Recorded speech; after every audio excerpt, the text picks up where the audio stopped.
Derivadas parciales de segundo orden.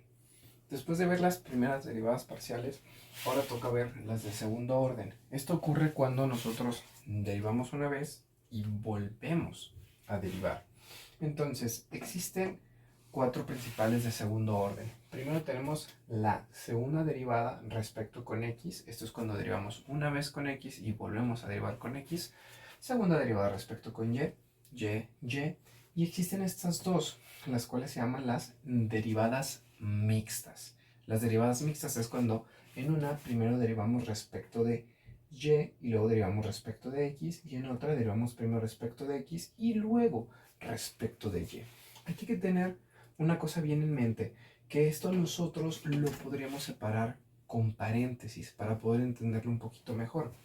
De esta forma será lo mismo que yo tuviera la derivada respecto de x de la derivada respecto de y de la función. Si podemos observar, aquí lo que yo haría siguiendo la jerarquía de operaciones sería primero hacer la derivada respecto de y posteriormente la derivada respecto de x. Acá en el caso supuesto sería exactamente lo contrario. Primero haría la derivada respecto de x y posteriormente la derivada respecto de y. Y en esta forma yo lo pondría de la siguiente manera. Tendría una función la cual derivo respecto de y posteriormente derivo respecto de x. Y aquí aplica exactamente igual, pero al revés. ¿Eso que nos indica? Que lo que esté más cercano a la función va a ser lo que vamos a derivar primero. O también viéndolo de esta forma, en esta forma de caracolitos o de fracción de cociente, se ve de derecha a izquierda el orden de derivación. Y en esta forma de subíndices, el orden de derivación se ve de derecha a izquierda. Muy bien, una vez viendo estos conceptos básicos, vamos a ver entonces un ejemplo de las derivadas. Vamos a hacer segundo orden en x, segundo orden en y las mixtas. Entonces, primero que nada, antes de hacer las derivadas de segundo orden, primero tenemos que hacer las derivadas de primer orden.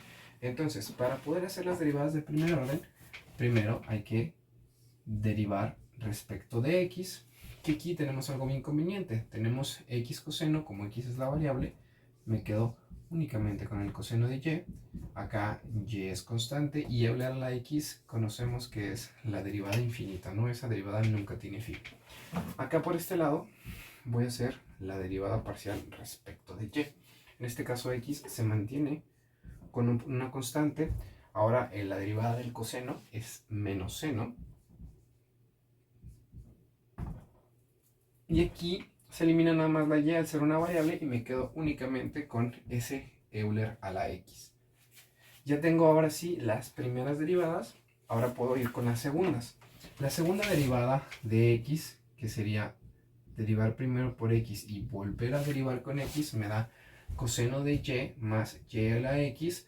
Coseno de y, como esto ya no tiene x, se elimina. Acá y Euler a la x, Euler es la derivada infinita, entonces me quedaré con y Euler a la x. Por este lado, la segunda derivada respecto de y. Con base a esto, vuelvo a derivar y. Entonces yo tendría menos x, que se conserva completamente porque es una constante, y la derivada del seno es coseno de y. Ahora, e a la x ya no tiene y, por lo que se elimina completamente. Y con esto terminamos con las derivadas de segundo orden normales. Ahora vamos con las mixtas. Vamos a poner aquí mixtas, ¿no?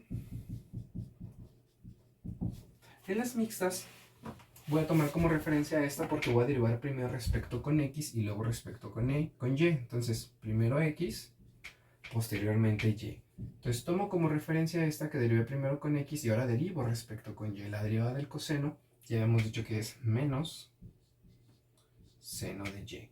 Y la derivada de y Euler a la x respecto de y, esta y desaparece y me quedo únicamente con Euler a la x. Ahora por su parte, aquí tendría la derivada primero por y después por x.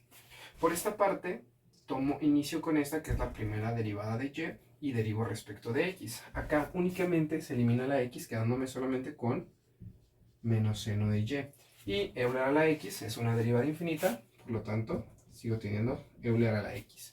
Y así sencillamente podemos tener las 4 derivadas, teniendo las 2 derivadas fundamentales de segundo orden y sus 2 respectivas derivadas mixtas.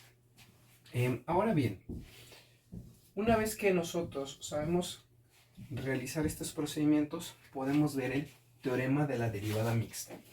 El teorema de la derivada mixta básicamente es la prueba de continuidad que yo puedo tener con derivadas parciales en cálculo de varias variables. Primero que nada, hay que ver, dice que el teorema de la derivada mixta nos dice si f de xy, o sea, una función de xy, es continua en a, b, o sea, cuando x toma un valor de a y y toma un valor de b, si f de xy, o sea, su derivada primero de x y luego de y evaluada en a y b, es igual a la derivada al revés, o sea, la otra derivada mixta de a, b.